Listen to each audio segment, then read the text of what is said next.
아주 간절히 기도를 드려보신 경험들이 있으시죠?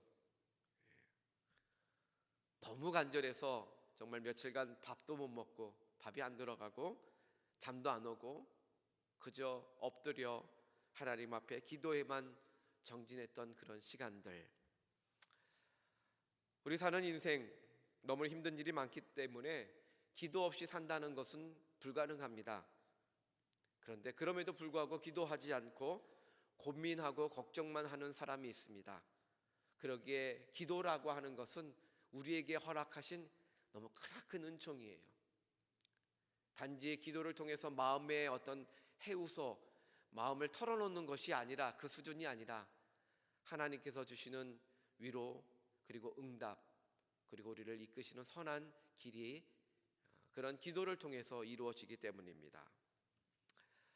우리가 기도를 안 하는 것도 문제지만 기도를 잘못하는 것도 문제입니다. 기도로 간절히 매달리지만 어떤 분들은 거의 하나님께 떼쓰는 방식의 기도를 좋은 기도, 간절한 기도라고 생각하는 경우가 있어요. 막 하나님을 협박하죠. 어느 정도로 협박하냐면, 하나님이 기도 들어주지 않으면 나 확 교회 안 다닐 거예요. 이제 더 하나님 믿지 않을 거예요. 뭐 이런 협박하는 사람들 더 있습니다. 얼마나 간절했으면 그렇겠느냐 하지만 사실 좀 어린아이와 같은 모습이죠. 그래서 그분의 신앙의 수준에 따라서 하나님은 그 모습을 어여삐 여겨주시기도 하고 좀 책망하시고 좀 더 성숙한 기도를 드리도록 이끌어 주시기도 합니다. 간절함과 떼쓰는 것 어떻게 다를까요? 우리는 기도할 때 어떤 자세로 하나님께 간절히 간구해야 할까요? 자, 오늘 본문에는 다윗의 기도하는 모습이 나옵니다. 정말 간절히 기도하고 있습니다. 과연 그의 기도는 어떠한 모습일까? 이것을 통해서 우리가 함께 이 간절한 기도의 모습, 그리고 기도의 태도를 좀 돌아보려고 합니다. 오늘 본문을 함께 읽었는데요, 또 그전부터 이 본문을 잘 아시는 분들이라면 좀 이상하다는 생각을 가지시는 분도 계십니다. 다윗의 태도가 좀 이상한 것 아닌가? 왜? 그렇게 간절히 기도하고 엎드렸는데 안 들어주시니까 탁 털고 일어나서 아무 일 없었다는 듯 일상으로 돌아가는 그런 모습을 보여주고 있기 때문입니다. 우리가 어떤 만나는 사람 가운데 어떤 사람이 나한테 와서 정말 막 내가 안타까워가지고 막 정말 때를 쓰고, 뭐 떼쓰기보다 간절하게 막 매달리다가 거절하면 갑자기 탁 털고 아무 일 없었다는 듯 쓱 가는 모습을 상상해 보세요. 얼마나 이상하게 보일까요? 오늘 본문의 이야기는 다윗의 부정함, 다윗의 죄에 대하여 하나님의 책망이 있으신 이후에 일어난 일입니다. 남편이 있는 여인을 왕의 권위로 취하여서 임신을 시키고 또 그 일을 은폐하려고 그 남편을 불러들였는데 협조하지 않으니까 전장에 내보내서 죽게 만들어 버린 일. 그리고 하나님은 나단 선지자를 보내서 그 다윗을 스스로 판결하게 하셨지요. 그것이 우리 지난주에 본 내용입니다. 하나님께서는 다윗을 용서하셨지만 그러나 그의 죄의 열매에 대해서는 분명하게 이루어질 것이라고 말씀했습니다. 세 가지의 죄의 열매가 따라올 것인데, 하나는 칼이 그의 집에서 떠나지 않을 것이다. 두 번째는 내 아내들을 빼앗아 내 이웃들에게 줄 것이다. 너는 은밀히 했지만 나는 백주 대낮에 그런 일이 일어나게 할 것이다. 그리고 세 번째로는 부정하게 생긴 그 아이는 죽을 것이다. 반드시 죽을 것이다. 그리고 시간이 흘렀습니다. 밧세바가 아이를 출산했습니다. 거의 뭐 이제 9개월 이상 지난 거죠. 그 안 사건으로부터. 그때 일을 오늘부터 시작하는 겁니다. 오늘 15절 하반절부터 있는데 이렇게 말씀이 시작되지요. 우리아의 아내가 다윗에게 낳은 아이를 여호와께서 치심에 아이가 앓는지라. 그렇게 낳은 아이가 출생하자마자 아프기 시작했습니다. 아픈 원인은 하나님이 치셨기 때문이다. 이미 하나님은 14절에 가이가 죽을 것이라고 말씀하셨어요. 자, 그런데 다윗은 그 아이를 위하여 기도하기 시작합니다. 하나님은 죽을 거라고 말씀하셨는데 하나님의 마음을 바꾸기를 시도하는 거죠. 16절에 그 기도하는 내용이 나오는데 다윗이 그 아이를 위하여 하나님 앞에 간구하죠. 어떻게? 금식하고 땅에 엎드려서 밤새도록 기도합니다. 우리가 잘 아는 기도 방식입니다. 무슨 기도죠? 금식 기도. 또 무슨 기도죠? 철야 기도. 이민교회는 좀 교회 우리 특성상 교회들의 어떤 위치라든지 그리고 안전상 이렇게 그런 기도를 하지는 못하지만 한국 교회는 여전히 철야 기도가 있고요. 또 금식 기도도 많이 합니다. 철야 기도는 제가 섬기던 교회에서도 모든 교회들이 대부분 그런데 금요일마다 기도회가 있어요.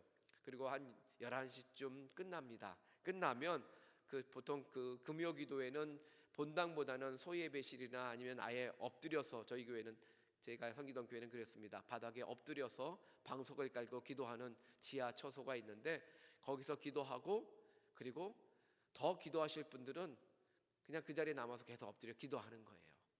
그리고 그 중에 몇 분들은 밤을 새도록 기도하세요. 권사님들, 기도의 용사들이 계시죠, 교회마다.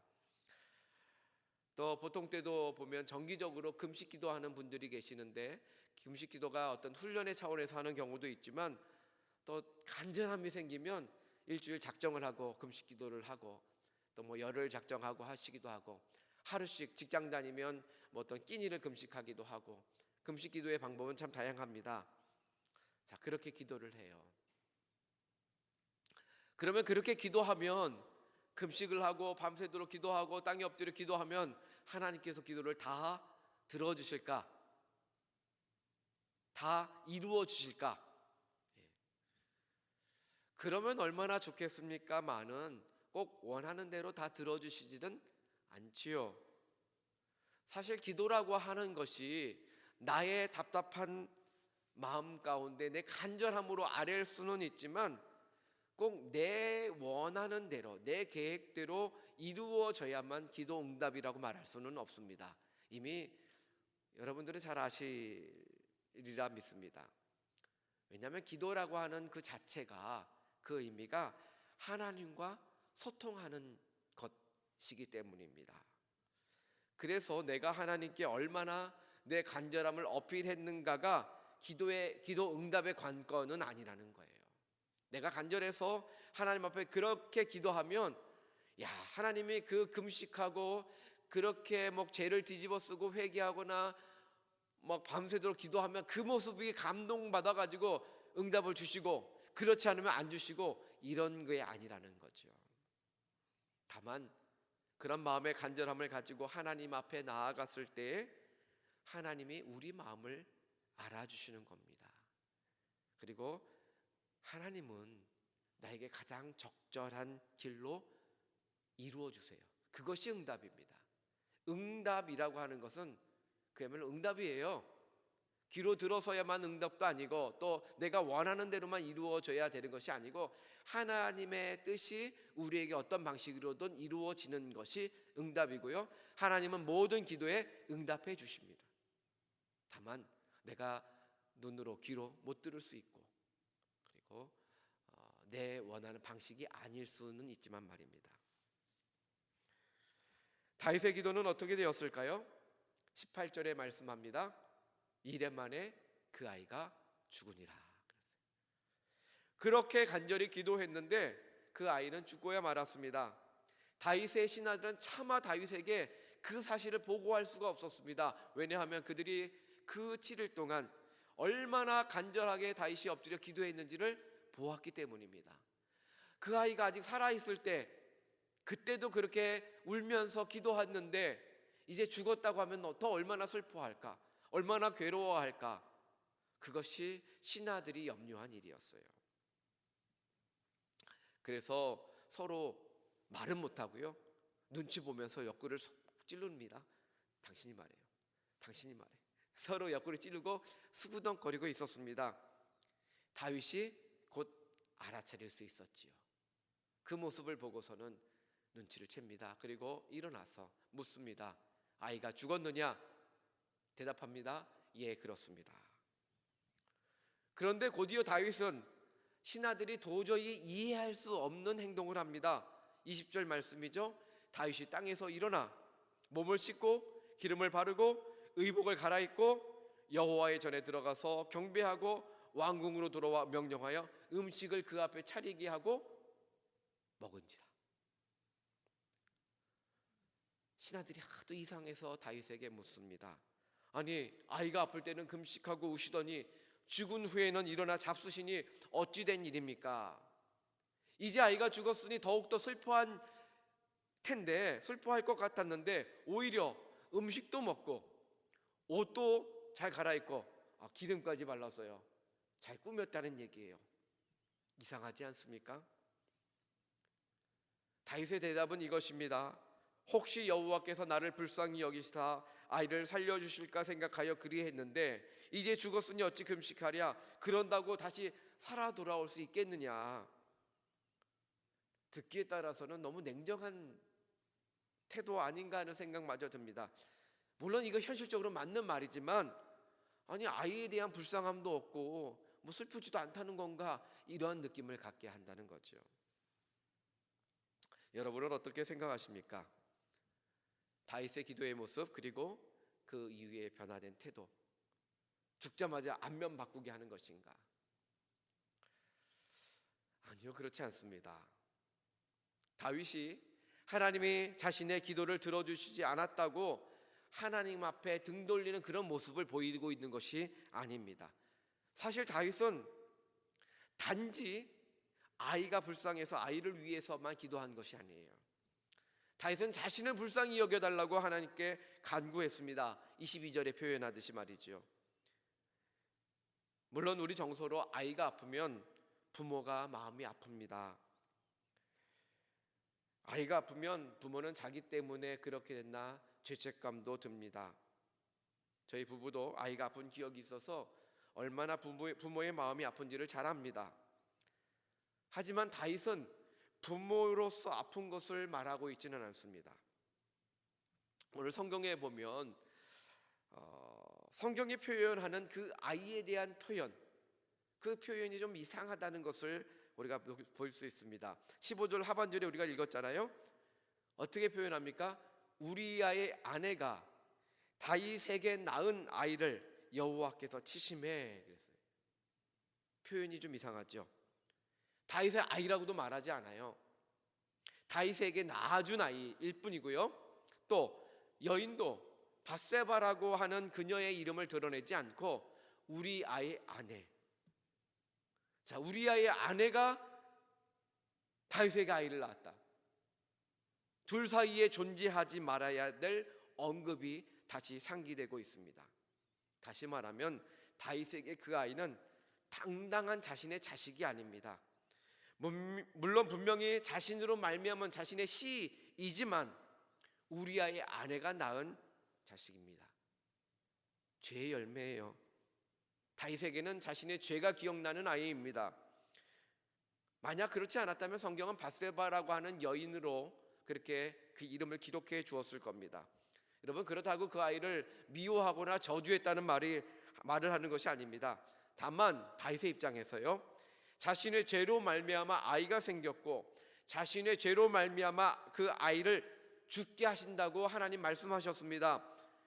그 말을 들은 다윗의 마음이 어떻겠냐는 거예요.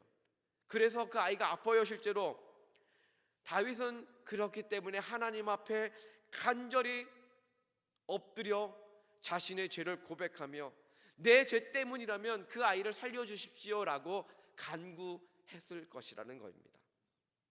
그리고 그 아이를 살려주신다면 그것은 곧 자신을 불쌍히 여겨주시고 용서해 주신다는 의미이기 때문이죠. 물론 하나님은 그의 죄를 이미 용서하셨습니다.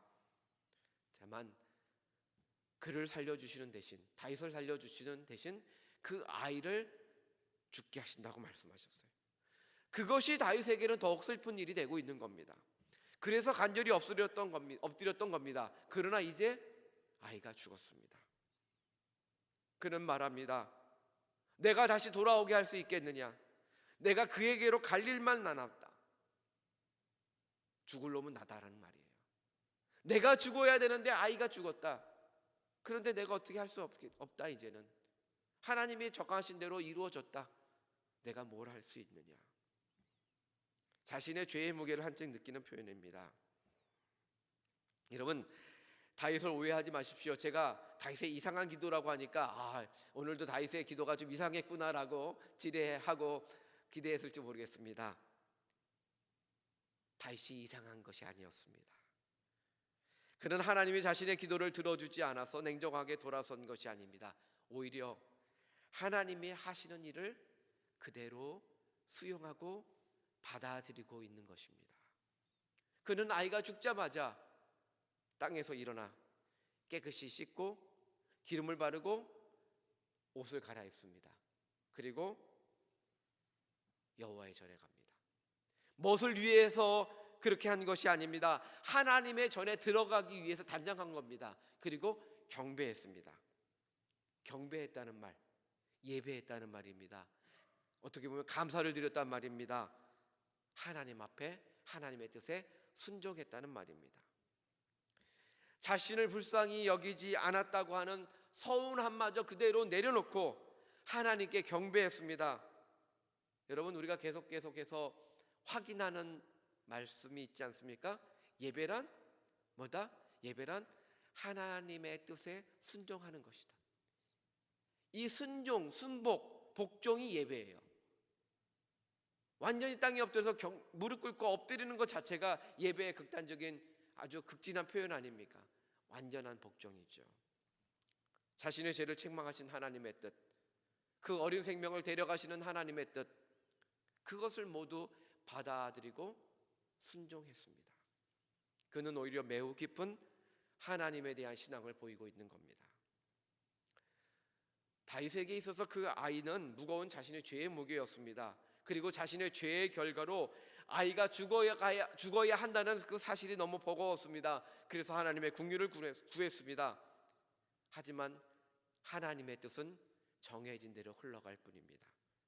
자신에게 허락된 은혜는 이미 충분히 받았습니다. 그리고 우리의 인간적인 해석을 곁들인다면, 꼭 그렇게 될지 안 될지는 모르지만 제 입장에서 그렇게 해석을 곁들인다면 다윗의 간구를 들어주지 않은 것이 오히려 다윗에게는 더 큰 은혜가 될 수 있습니다. 만약 그 아이가 살았다면 그 아이를 볼 때마다 자신은 자신의 죄가 떠올랐을 겁니다. 우리아의 아내가 낳은 아이, 부하의 아내를 빼앗아 낳은 아이라고 또 정치적으로도 짐이 되었을 겁니다. 좋을 땐 좋지만, 좋을 땐 다 위로하고요.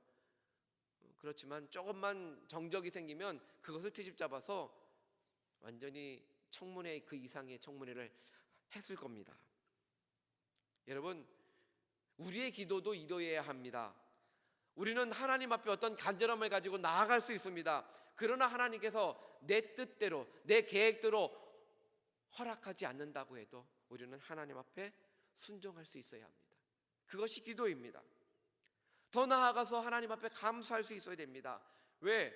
하나님의 생각은 우리와 다르며 우리의 계획보다 훨씬 크신 분이심을 믿기 때문입니다.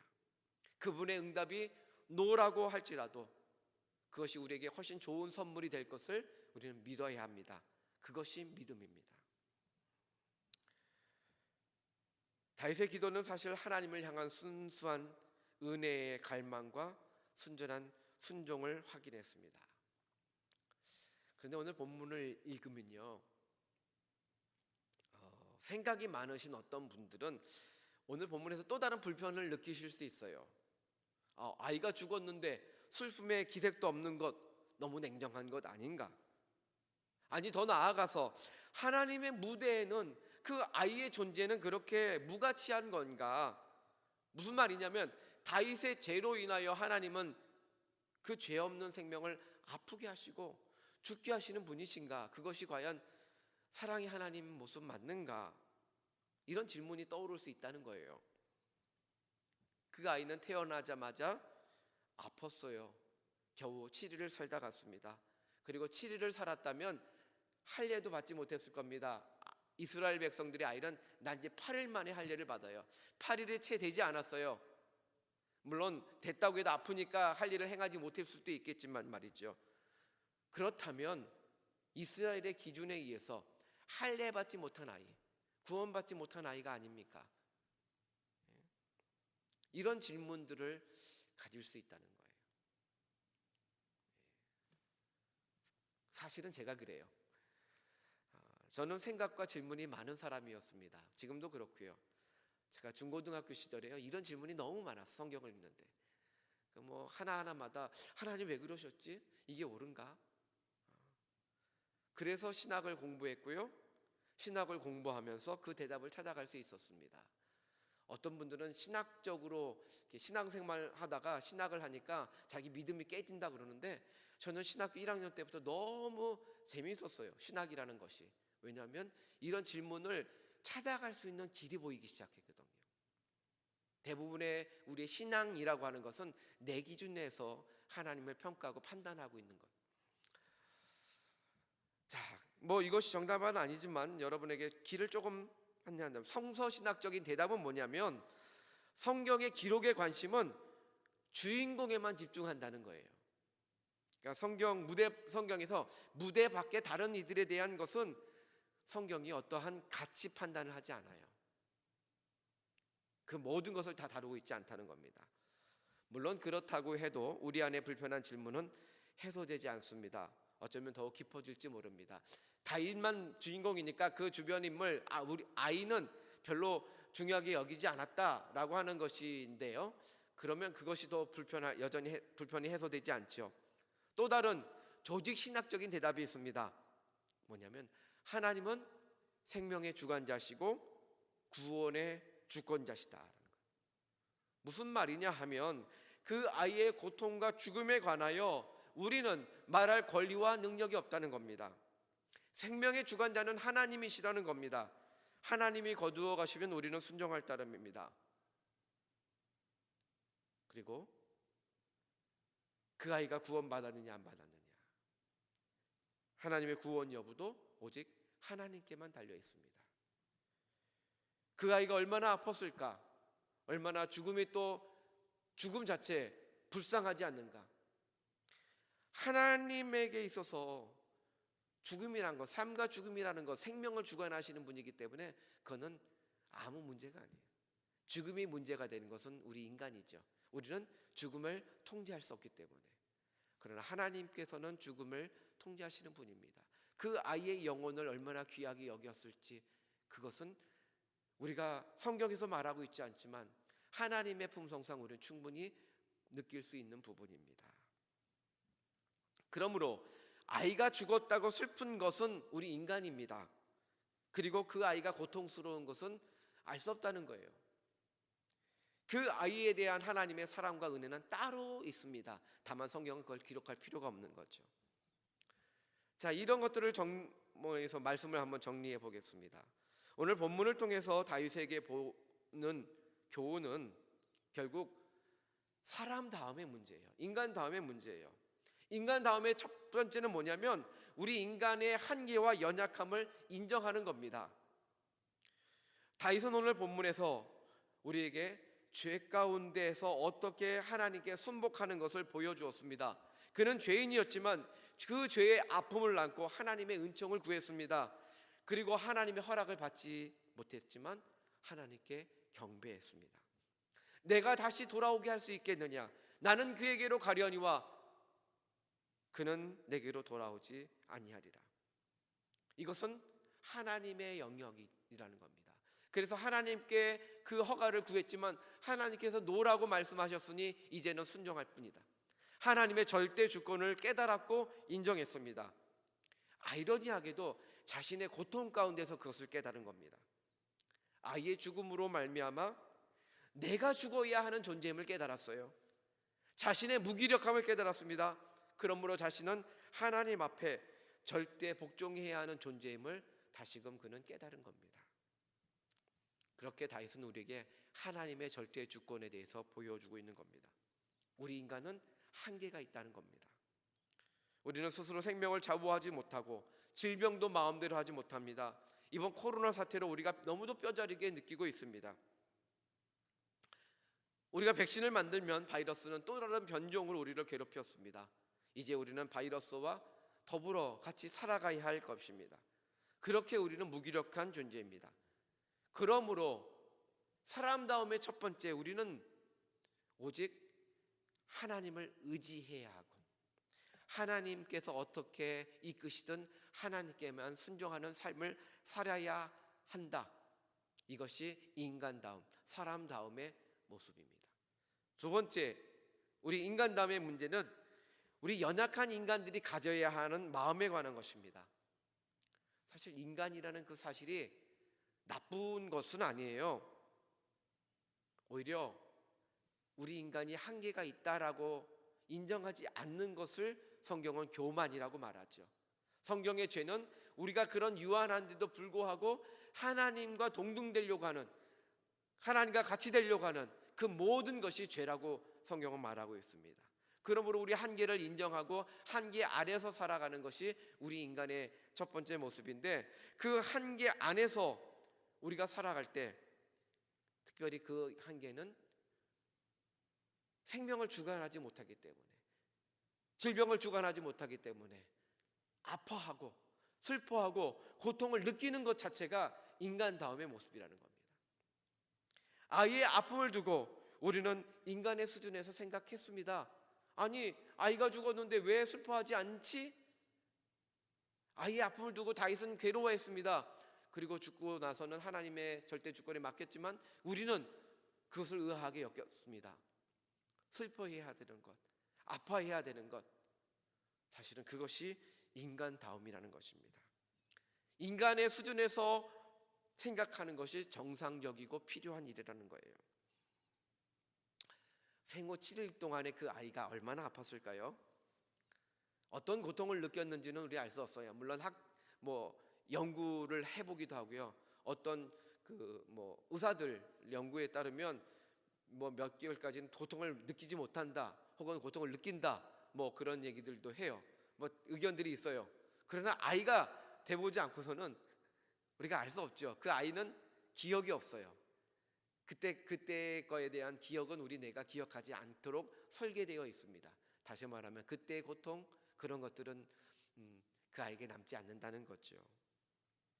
다만 그 아이가 고통을 알지 모를지, 느낄 수 있을지 없을지 우리는 알 수 없지만, 아이가 아플 것이라고 동정과 아픔을 느끼는 것이 인간이라는 거예요. 아이의 아픔으로 다윗은 매우 고통스러웠겠지요. 더욱 고통스러웠던 것은 아이 엄마 밧세바였을 겁니다.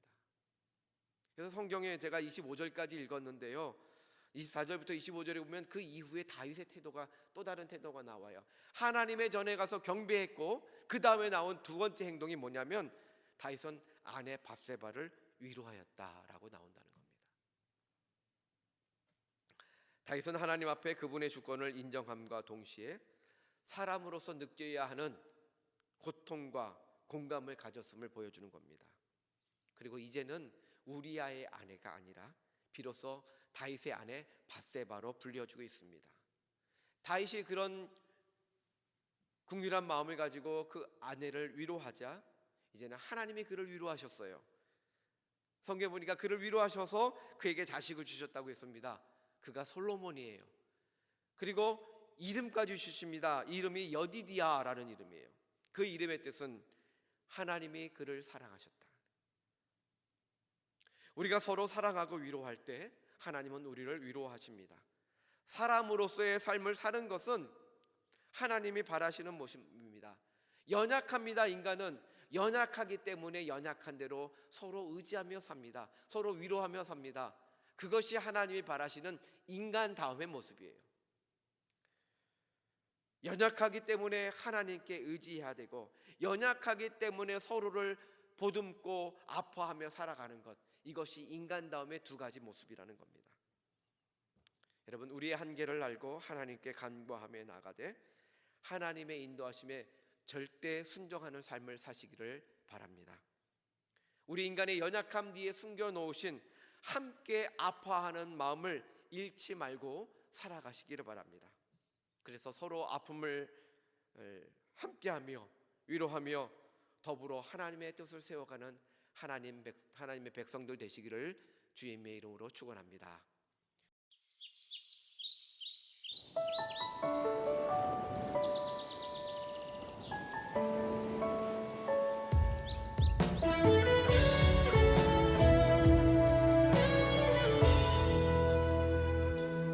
하나님의 사랑을 사모하는 자, 하나님의 평안을 바라보는 자, 너의 모든 것 창조하신 우리 주님이 너를 얼마나 사랑하시는지. 하나님께 찬양과 경배하는 자, 하나님의 선하심을 닮아가는 자, 너의 모든 것 창조하신 우리 주님이 너를 자녀 삼으셨네. 하나님 사랑의 눈으로 너를 어느 때나 바라보시고 하나님 인자한 귀로서 언제나 너에게 기울이시니 어두움에 밝은 빛을 비춰주시고 너의 작은 신음에도 응답하시니 너는 어느 곳에 있든지 주를 향하고 주만 바라볼지라.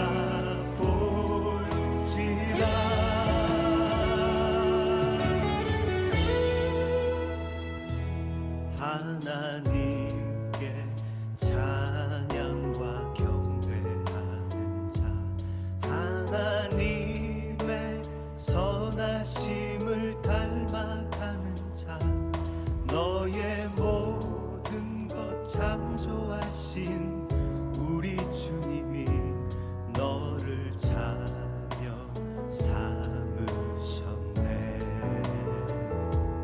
하나님 사랑의 눈으로 너를 어느 때나 바라보시고 하나님 인자한 귀로서 언제나 너에게 기울이시니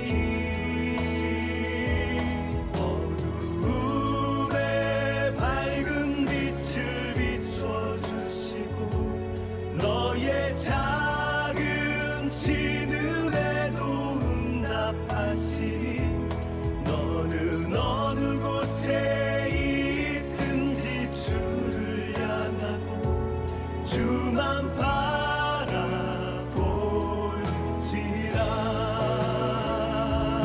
하나님 사랑의 눈으로 너를 어느 때나 바라보시고 하나님 인자한 귀로서 언제나 너에게 기울이시니 어두움에 밝은 빛을 비춰주시고 너의 작은 신음에도 응답하시니 너는 어느 곳에 있든지 주를 향하고 주만